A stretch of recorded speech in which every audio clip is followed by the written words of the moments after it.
Olá pessoal, boa tarde. Aqui quem fala é o professor Fábio de Biologia e hoje nós vamos começar a trabalhar com os senhores a biologia celular. Mas antes disso, sempre lembrando que o momento não é um momento de férias, é um momento que nós estamos em casa, todo mundo fazendo o seu papel para que a gente possa passar com os menores danos por essa pandemia.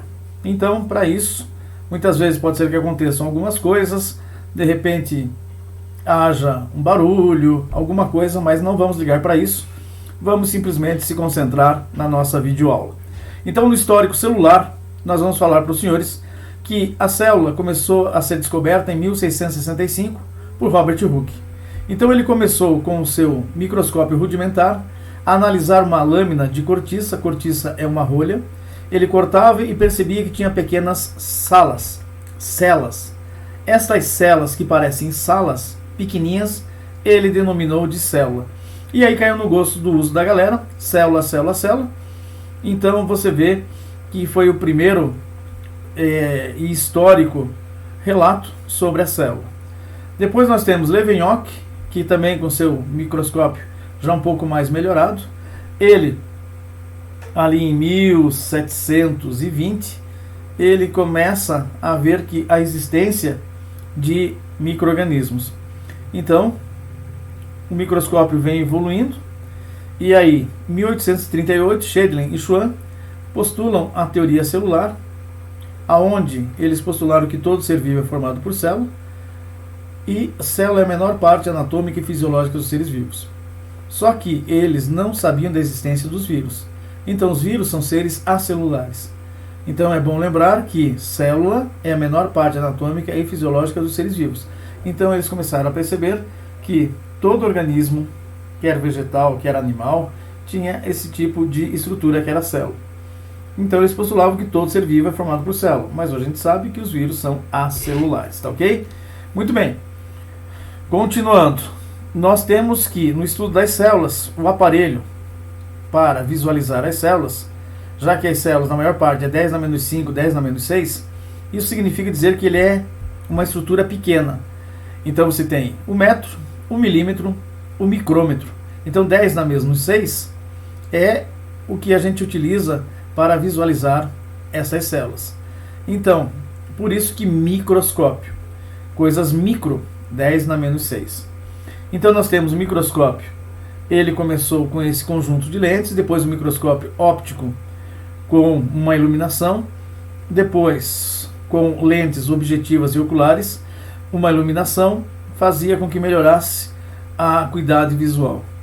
Com isso, ali por volta de 1900, começam-se a montar os microscópios eletrônicos, podendo aumentar, enquanto o microscópio óptico aumentava 5.000 vezes, você tem hoje o microscópio eletrônico que aumenta até 100.000 vezes ou mais. Então você vê que ficou mais fácil a visualização da estrutura celular. Com isso, eu começo a perceber que existe uma organização celular. Existem seres que têm membrana plasmática e citoplasma, mas não têm um núcleo organizado. Eles são os procariontes. Já existem outros seres que têm uma estrutura nuclear, um citoplasma e uma membrana plasmática. Então, membrana, citoplasma e núcleo, as células eucariontes. A parte dos procariontes, eu tenho apenas a parede celular, eu tenho a membrana plasmática, eu tenho o hialoplasma, o citoplasma, mas eu não tenho um núcleo organizado. Por isso, os procariontes e os eucariontes. Os procariontes, representados por os representantes do reino Monera, e os eucariontes, aqueles que, basicamente, já têm uma cariomembrana. Então, protista, fungi, planté e animália. Pois bem, a partir disso, com o melhoramento do microscópio, descobrindo as estruturas, eu percebo que os procariontes, além de não ter núcleo, eles não têm organelas membranosas. Os eucariontes já possuem isso. E uma diferenciação que a gente faz bem legal é entre uma célula animal e uma célula vegetal. A célula animal, ela tem membrana, citoplasma e núcleo, ela tem organelas, e ela tem organelas específicas que estão presentes nas células animais. O lisossomo, por exemplo, ele vai estar exatamente presente nas células animais e os centríolos. Enquanto as células vegetais têm parede celular, tem cloroplasto e vacúolo do suco central, o que diferencia de uma célula animal. Então a gente vai estudando, a gente vai vendo, com o passar do tempo, as diferenças entre célula animal, célula vegetal, procariontes e eucariontes, tá ok? Com isso, a partir de agora, a gente vai começar a trabalhar a parte de exercícios ali na página 50. Então na página 50 aparece assim, no exercício número 1. É possível afirmar que Robert Hooke foi o primeiro a observar e nomear a estrutura denominada célula, mas não foi o primeiro a compreendê-la? Justifique sua resposta. Sim. Por volta de 1665, quando Robert Hooke visualizou as células na cortiça, ainda não tinha a definição de célula que se tem na atualidade, nem sabia que a sua presença estava em todos os seres vivos. Isso só foi possível 170 anos depois. Muito bem. Vamos agora dar uma visualizada na questão número 2. Nessa questão número 2, diz assim: a primeira visualização de uma célula ocorreu por volta de 1600. Explique por que somente nos últimos 60 anos aconteceu um avanço expressivo na compreensão das estruturas internas e do funcionamento metabólico das células. Isso se deve ao desenvolvimento de novas técnicas de observação e do microscópio eletrônico, o que possibilitou ampliação das células e visualização das organelas. Perfeito. No exercício número 3. No exercício número 3, de modo geral, as células procarióticas são menores que as células eucarióticas. Justifique a diferença de tamanho entre esses dois tipos de células com base nas necessidades de trocas que elas realizam para a manutenção de suas atividades metabólicas. As células eucarióticas apresentam mais compartimentos membranosos e, por isso, devem ser maiores que a realização das atividades metabólicas. Então, se eu sou maior, eu devo ter a maior em termos de gasto das atividades. Então, as células eucariotas apresentam mais compartimentos membranosos e, por isso, devem ser maiores para a realização das atividades metabólicas. Tá ok? Muito bem. No exercício número 4. Há menos de 400 anos, um vasto mundo novo foi descoberto pela humanidade, o mundo microscópio. O advento da microscopia entusiasmou os pesquisadores Schleiden e Schwann a proporem a teoria celular, uma das mais importantes generalizações da biologia. Essa teoria apoia em premissas fundamentais, cite duas.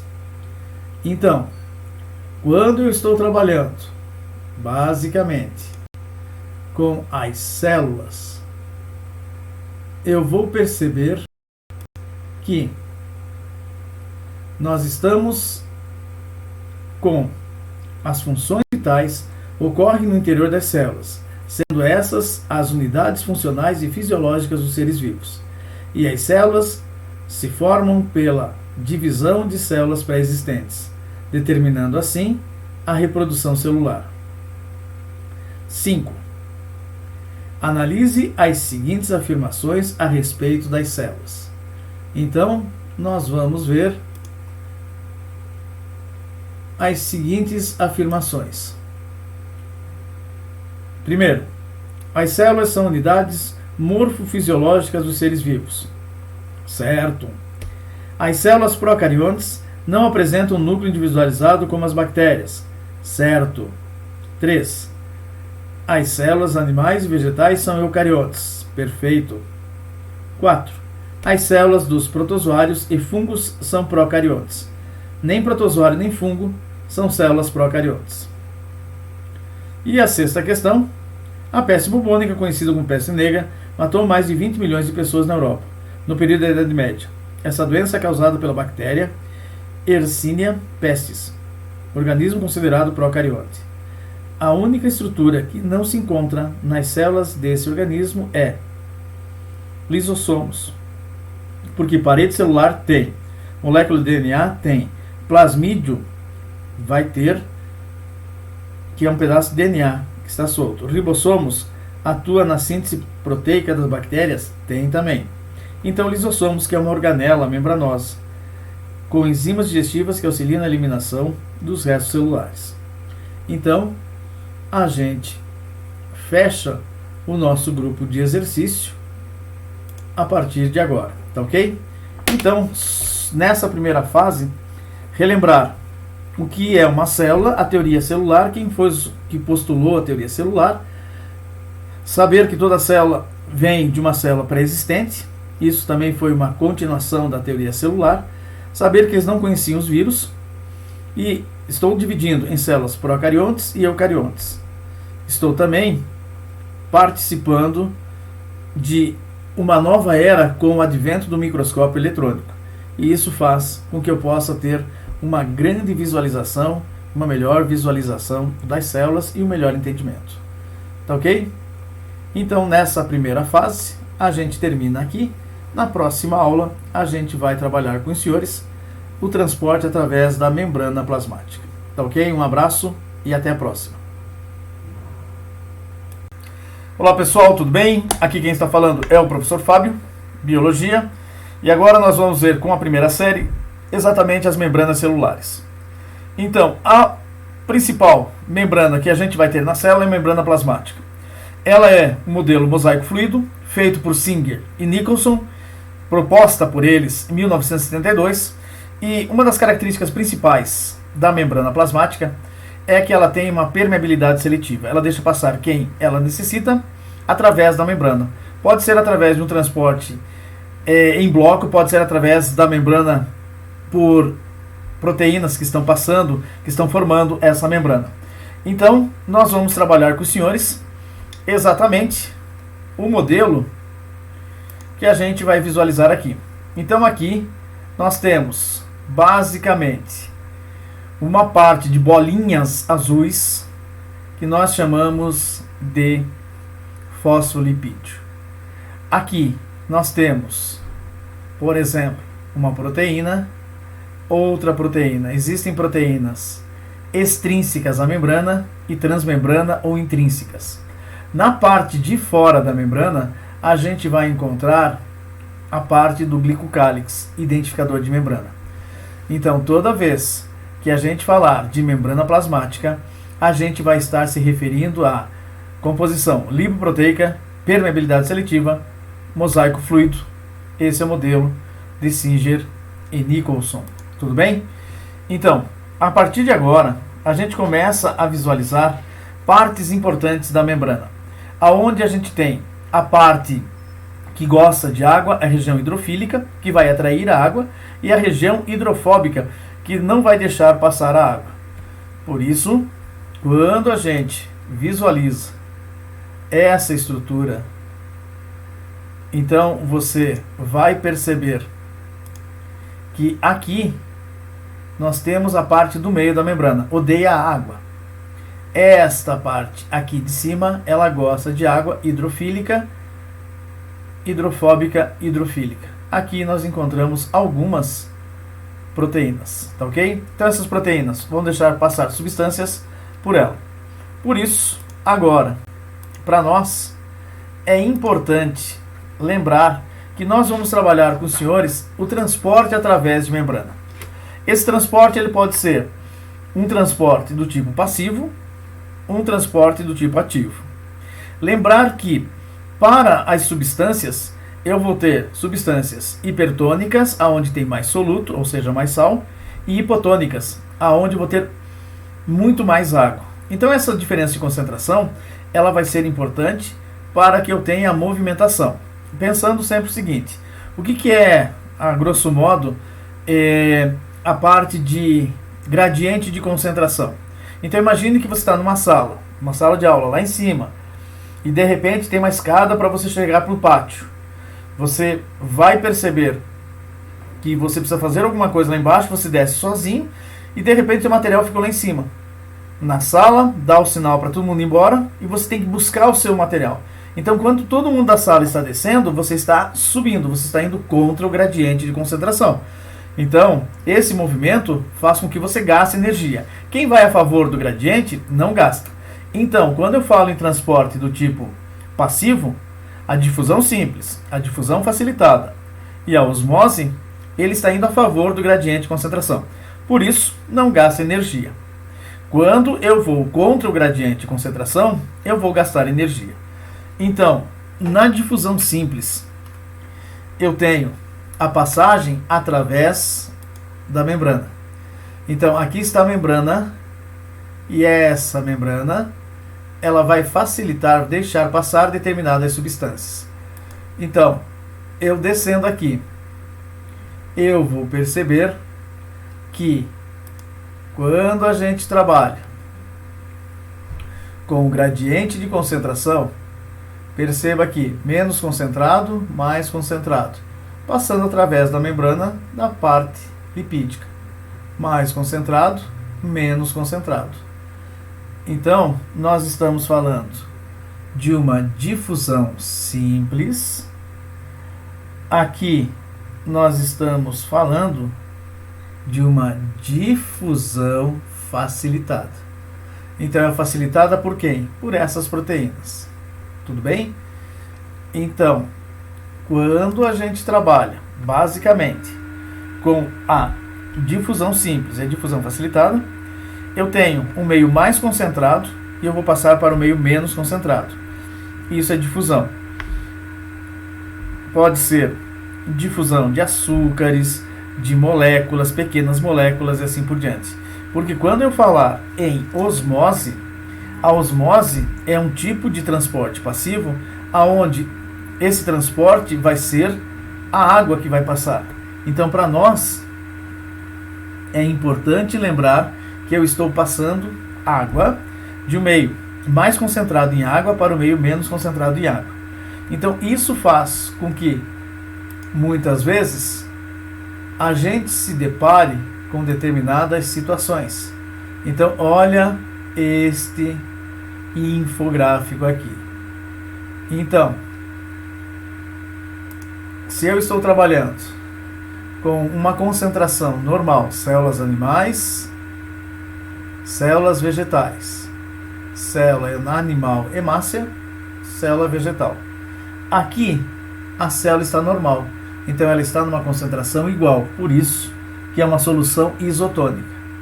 Aqui, eu percebo que a célula vai ganhar volume, ela, por osmose, vai ganhar água, então significa dizer que a célula é mais concentrada, e esta minha célula, ela vai sofrer uma lise, então ela vai sofrer hemólise.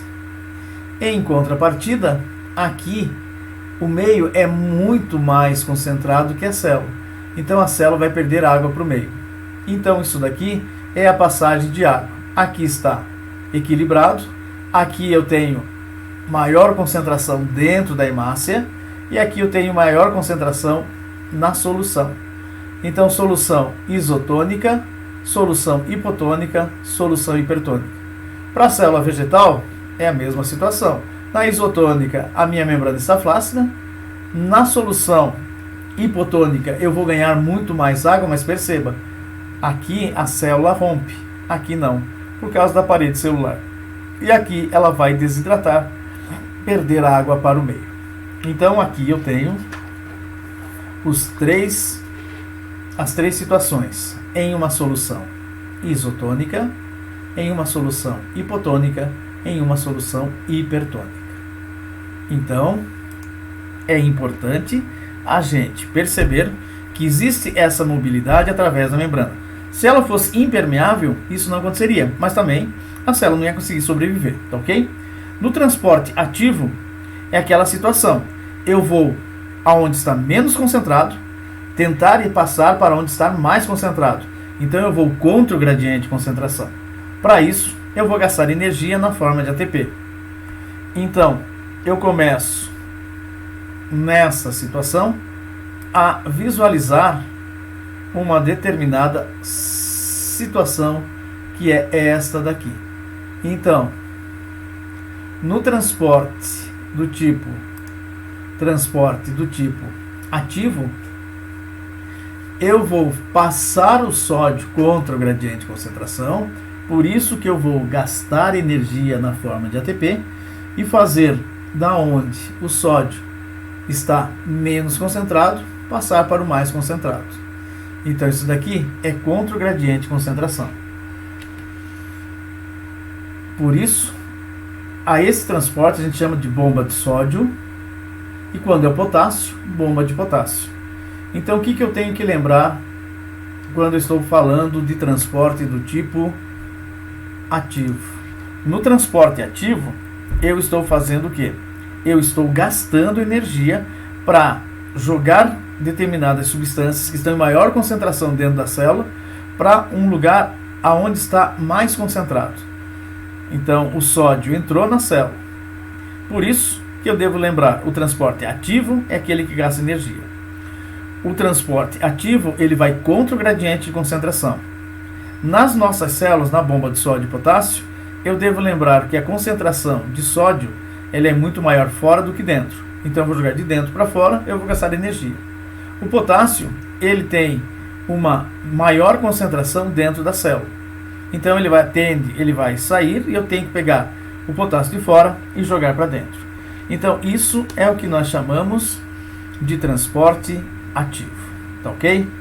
Quando a gente fala em transporte em bloco, esse transporte em bloco, ele já não envolve mais a situação da proteína.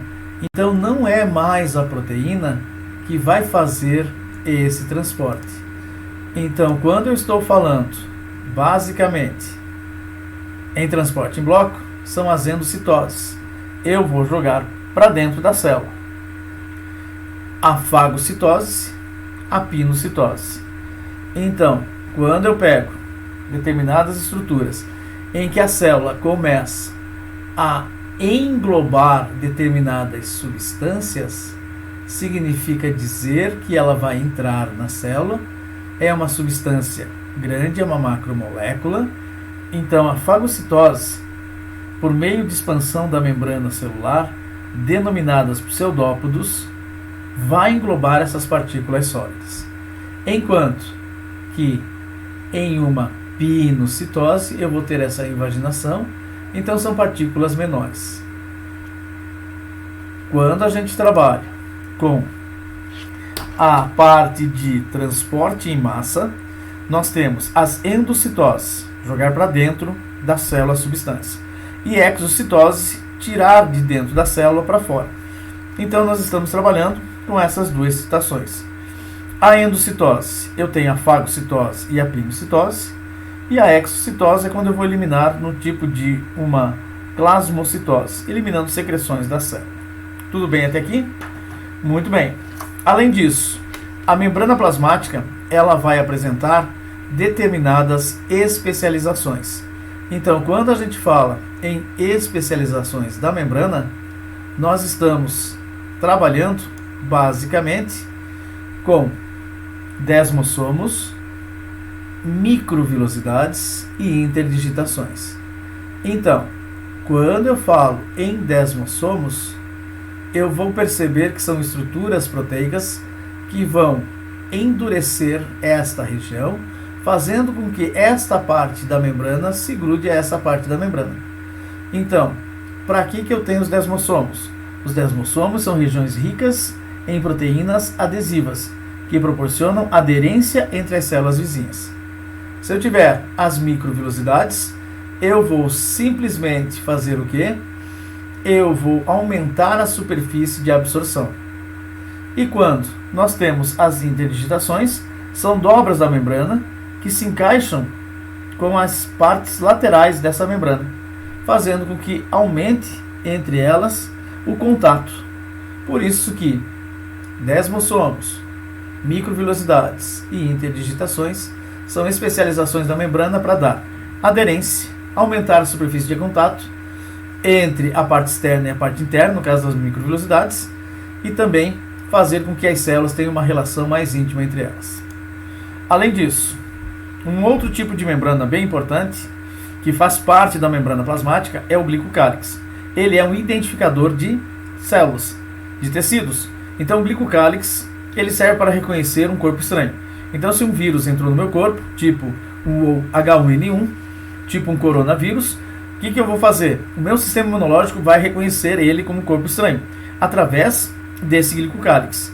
E eu vou englobar esse vírus, eu vou fazer uma fagocitose e eu vou destruir. E o que não presta, uma exocitose. Perceba que a gente está vendo o transporte em bloco, nós estamos vendo a defesa do organismo, já que o glicocálix serve para isso. Por isso que em transplantes, quem é o seu melhor doador? É você mesmo. Mas se não tem você, aquele que tiver o glicocálix mais parecido com o seu, que geralmente é quem? O irmão gêmeo univitelínico. Se você não tem, os irmãos, eles são muito mais parecidos que os próprios pais e mães. Então por isso que você tem uma doação muito interessante entre irmãos, tá ok? O glicocálix, ele vai dar proteção celular. Então vamos tentar visualizar a parte do glicocálix aqui. Então nós estamos trabalhando com esta parte do glicocálix aqui. Então você tem essa parte que são os glicídios e aqui eu tenho a membrana com as proteínas. Então esse glicocálix, ele vai me dar proteção, retenção de nutrientes, enzimas e um reconhecimento celular. Por isso que ele é importante nas doações. Sempre lembrando, quanto mais parecido o glicocálix, menor a chance de eu ter uma rejeição na parte de transplantes. Além disso, esse glicocálix, ele é importante para o reconhecimento celular e às vezes as células se dividem tão rapidamente que elas acabam formando células estranhas ao nosso organismo, mesmo sendo a gente que formou. E nessas divisões erradas de mitose surge quem? As neoplasias. Então essas neoplasias, elas são importantes na formação de doenças em que o nosso próprio corpo é que vai promover esse tipo de tecido que já vem com uma falha. Então lembrar, membrana plasmática, lembrar do glicocálix e por último, finalizando essa parte de membranas celulares, a parede celular. A parede celular está mais presente nos reinos do que a gente imagina. Se eu pegar o reino Monera, bactérias têm parede celular. Se eu pegar os protistas, as algas têm parede celular. Se eu pegar os fungos, reino fungi, tem parede celular. Os vegetais têm parede celular. Então sobram os protozoários que não têm parede celular. E quem mais? Vai sobrar também os animais que não têm parede celular. E para que serve esta parede celular? Então, quando a gente vai trabalhar com a parede celular, nós vamos falar muito dos vegetais. Então, aqui está. Esses vegetais aqui, eles têm parede celular. Então, essa parede celular, então aqui dos vegetais, eu estou trabalhando com celulose e hemicelulose. Então, a parede celular vegetal, ela tem a lamela média, a parede primária e a parede secundária. Se eu pegar o reforço, é celulose e hemicelulose. Para as bactérias, peptídeo glicano. Por isso, quando eu pego aqui uma parede celular de bactéria, eu estou visualizando, basicamente, que existe uma pequena diferença. Então aqui, a parede celular das bactérias é composta por peptídeo glicano, glicosaminoglicano mais aminoácidos. Eles têm uma diferença. Existem bactérias que são chamadas de bactérias gram positivas e bactérias que são chamadas gram negativas. Aqui, na bactéria gram positiva, ela fica corada em violeta. Significa dizer que ela tem uma proteção maior, mas não tão eficiente, de peptídeo glicano. Enquanto que aqui embaixo eu tenho uma quantidade de peptídeo glicano menor. Mas só que a gram negativa, ela é muito mais resistente a antibióticos que a gram positiva. Então aqui, às vezes, eu tenho uma parede celular maior mas essa parede celular é como se fosse uma composição de isopor. Aqui eu tenho uma parede celular mais fina, mais delgada, mas é como se fosse uma fina chapa de aço. Então o aço é muito mais resistente, por exemplo, que o isopor. Tudo bem? Então, toda vez que a gente fala em envoltórios celulares, lembrar membrana plasmática, glicocálix e parede celular. Membrana plasmática, lipoproteica, presente em todos os seres celulares, mas não em todos os seres vivos. Ela tem uma permeabilidade seletiva, então ela é um envoltório que vai separar o meio externo da célula do meio interno. Muitas vezes eu posso ter um reforço ou uma estrutura que é o glicocálix ou a parede celular. Nos vegetais, nos fungos, nas algas, nas bactérias é a parede celular. Nos animais eu vou ter o glicocálix. Tá ok? Muito bem. Visto isso, agora nós vamos para, na página 59, trabalhar com o quê? Vamos trabalhar com alguns exercícios. Então vamos ver algumas atividades relacionadas exatamente a isso. Então olha só. Aqui, no exercício 1, o uso de vinagre e sal de cozinha faz com que as folhas da alface e do tomate murchem após um tempo, perdendo parte da sua textura. Esse mecanismo está relacionado à osmose. Explique como ocorre o processo de osmose que faz com que os vegetais murchem. Então, se eu aumentar a concentração, se eu pegar aqui, aumentar a concentração fora da célula, nessa concentração aqui, fora da célula, então aqui é a parte aonde eu tenho a parte externa. Eu vou aumentar a concentração do que? De sais. Então aqui vai ficar muito mais salgado. Isso vai fazer com que a água que está aqui, ela saia. Então nesse processo, para responder essa questão, olha só o que diz aqui. Explique como ocorre o processo de osmose que faz com que os vegetais murchem. Com o acréscimo de sal no meio externo, extracelular, torna-se hipertônico e a água sai da célula por osmose, ou seja, passa do meio hipotônico para o meio hipertônico. Com a perda de água, as células vão murchar. Número 2. Paramecium é um protista unicelular que vive em meio aquático. Esse organismo apresenta uma organela denominada vacúolo contrátil, que bombeia água para a fola da célula ou a acumula em seu interior. Se esse organismo se deslocar para um meio hipertônico, se esse organismo se deslocar de um meio hipertônico para um meio hipotônico, então ele vai ficar um meio aonde ele vai ser mais concentrado. Como o vacúolo contrátil se comportará? Em qual sentido ocorrerá a osmose? No meio hipertônico, o vacúolo permanece sem acúmulo de água. Ao ser colocado em um meio hipotônico, a água entrará por osmose. A célula se acumulará no vacúolo. Então a água vai entrar na célula e vai se acumular no vacúolo, buscando o equilíbrio osmótico. Então é assim que ele vai funcionar. No número 3, a membrana plasmática é um envoltório que controla a troca de substâncias entre os meios intra e extracelular, a qual é possível graças à organização estrutural e funcional da bicamada fosfolipídica e à presença de proteínas de transporte da membrana.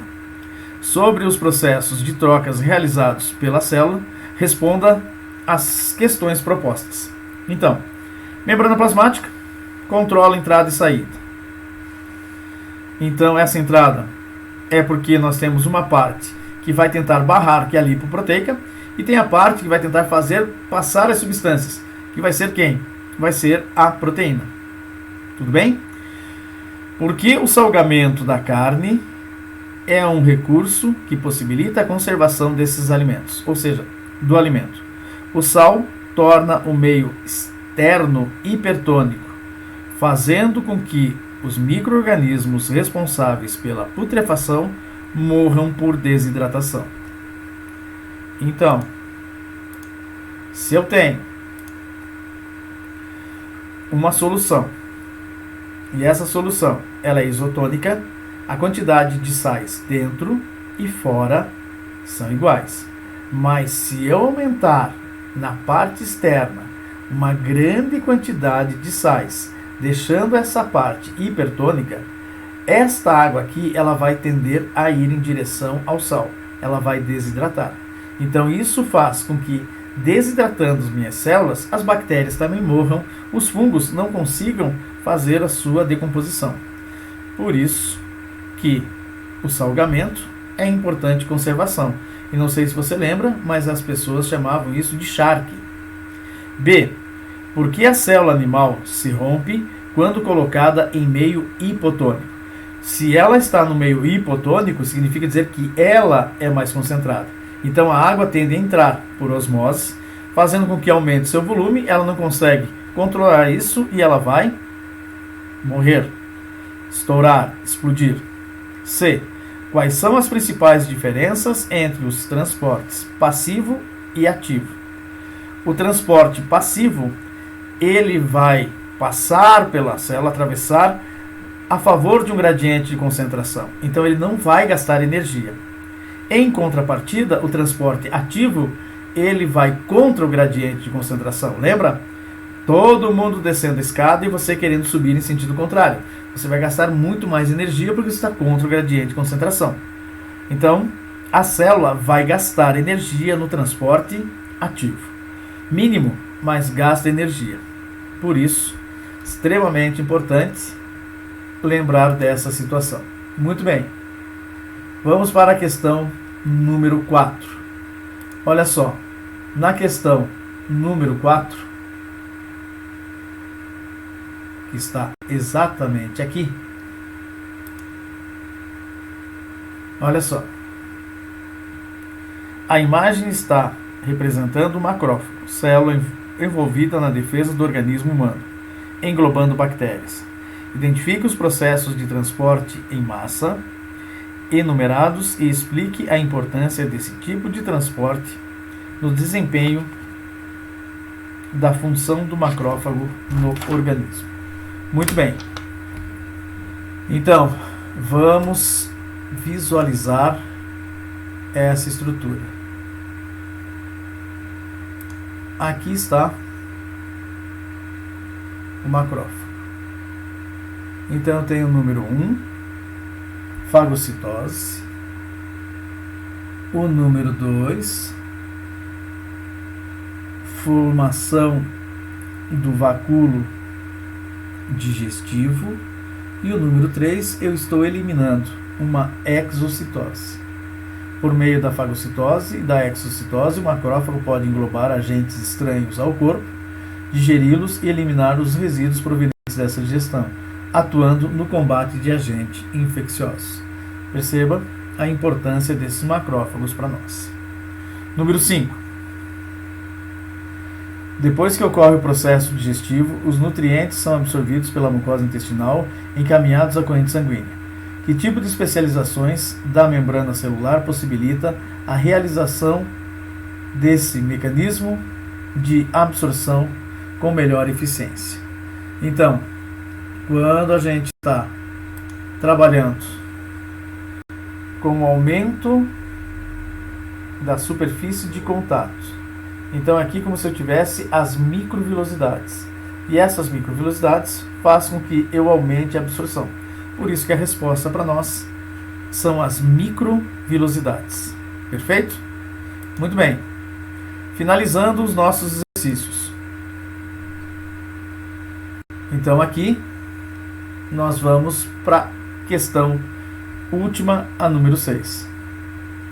Na imagem estão representadas duas placas de cultura celular utilizadas para analisar a atuação do glicocálix no reconhecimento celular. Na placa A, as células crescem até preencherem os espaços. Então aqui na placa A. Na placa B, as células continuam a crescer mesmo após preencherem todos os espaços disponíveis. Em qual das duas placas é possível identificar a falha na ação do glicocálix? O glicocálix, ele serve de identificador de tecido. Então um tecido vem e vai começar a encostar no outro. Então, se eu pego aqui um tecido e eles vêm se aproximando, quando esse glicocálix reconhece esse glicocálix, eles param de crescer. Na placa B, isso aqui está invadindo. Então, em qual das duas placas é possível identificar a falha da ação do glicocálix? É na placa B, já que ela não para de se multiplicar. B. Explique a relação entre a falha na função do glicocálix e o desenvolvimento de tumores. Se eu tenho células sadias que estão se aproximando, e nessa aproximação um glicocálix reconhece o outro, então eles não avançam mais. Se tenho aqui um tecido doente, perceba, lesionado, esse tecido ele vem, ele está se multiplicando e ele invade esse outro tecido. Então o glicocálix atua para que, quando as células de determinado tecido estiverem em contato, as multiplicações celulares sejam inibidas pelo reconhecimento celular. Tá ok? Então, espero que você esteja estudando, estude bastante. Esse assunto é um assunto bem interessante, bem legal, e que quando a gente retornar em sala de aula, ele vai ficar melhor ainda. Então, todos os professores estão torcendo para que as aulas retornem o mais rápido possível, que a gente saia desse isolamento, porque não é fácil estar em isolamento. Por isso, a gente sempre deseja o melhor, tá ok? Foi um prazer estar com os senhores. Tenham todos vocês um bom estudo e até a próxima. Falou, um abraço.